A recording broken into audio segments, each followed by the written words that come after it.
Amishi, your question is, as a role model, how would you respond if a major sponsor of the pageant supported something morally controversial?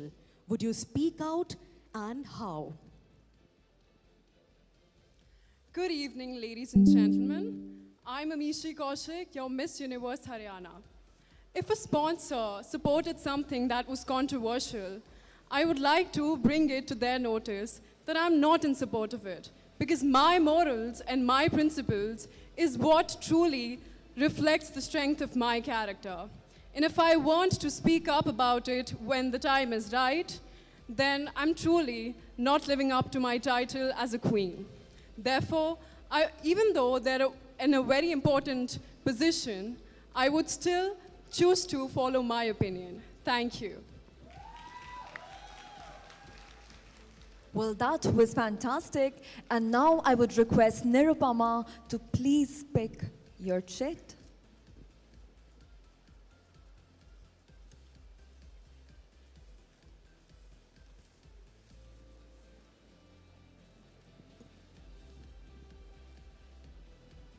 Well, your question says, beauty pageants are sometimes criticized for reinforcing traditional beauty standards.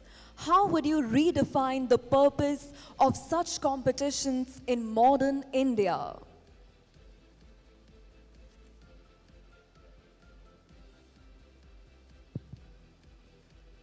A very good evening to judges and everyone present here tonight. People often took beauty pageant as for someone who have good figure, for someone who have good face, or for the gowns we wore and the makeup. But it's way more bigger than that. It's a platform for sharing the voice for the voiceless. Let's take a deep moment for all my 47 co-contestants from different states, bringing up different advocacy for the state, for the nation, and for globally, for a betterment of our society. I was a victim of multiple cyber harassment for speaking up for women, for children, and for peace. But today, in front of all these beautiful people around me, I stood in front of you with turning every pain into power to inspire generations to come. Thank you. Thank you so much, Nirupama.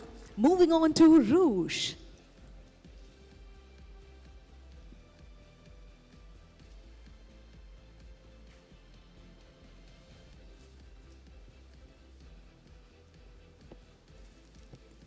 Rouge, your question is, if you won Miss Universe India and were asked to promote a cause you personally disagree with, how would you handle that situation?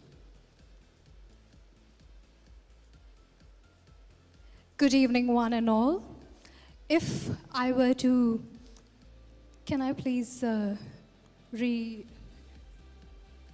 read out the question once again. If you won Miss Universe India and were asked to promote a cause you personally disagree with, how would you handle the situation?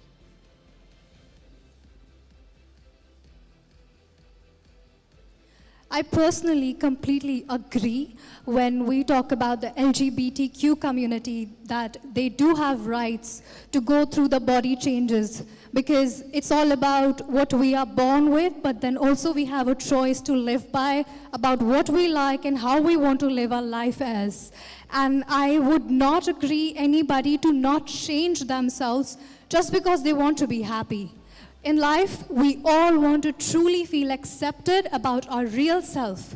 And definitely, I would promote the LGBTQ community to come forward and go through the physiological changes that they really want to go ahead with to have a smoother and acceptable life.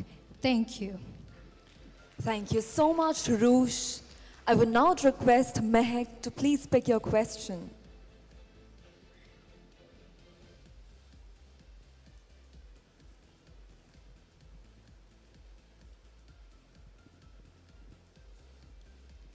Your question is, with AI and automation replacing jobs, How can India ensure that women in the workforce are not left behind? What skills would you emphasize? Thank you for the question. I believe that AI is one of humanity's greatest inventions. And I know in today's day and age, we often fear that going ahead, it might take our jobs. But I believe that that should not be the case. AI should be used to empower human creativity and not replace human artistry. AI should be with us and not against us. And I think that it is a tool that we can use to promote human creativity instead of derate it. Thank you. Thank you very much, Mehak. Moving on to Tanya now. Please pick your question.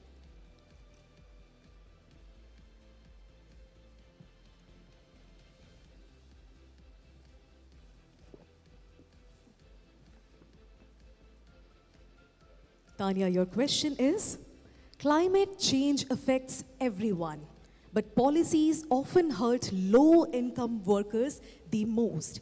How would you propose a solution that balances environmental protection and economic fairness? Thank you. I believe that climate change is not a tomorrow problem, it's a now problem. The world is not dying, we are killing it every day with the choices we make. And the solution for this is to take every step with mindfulness and compassion and kindness towards our world. And I believe that when we do that and when we help the world, we're not just saving the climate and the world, we're saving each other. Thank you. Thank you so much, Tanya. And now I would request Monica to pick her question.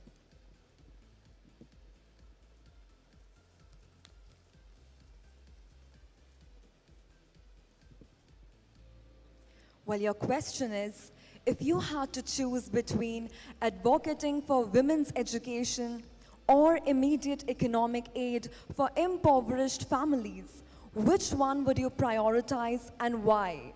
How would you address the counter-arguments? I would repeat it for you.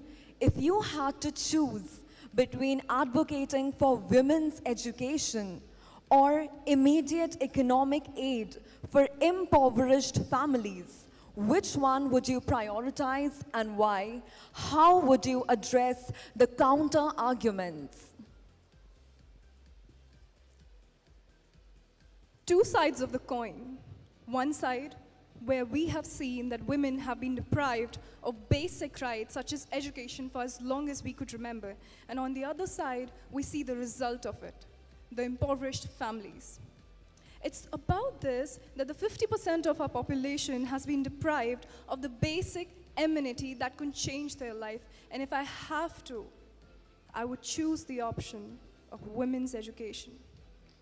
I would advocate for it because it would not just change the life of one person, it would change the entire strata of future of this country, of this world. While both are important, it's about taking actions that can help in the long run. Thank you very much. And with that, ladies and gentlemen, we conclude the question and answer round of our top 6. Ladies, please smile for the cameras because you are the top 6, and please put your hands together, ladies and gentlemen, for our top 6. Their fates are being decided on that selection committee's table. Numbers are being tallied. Our judges are really having a hard time.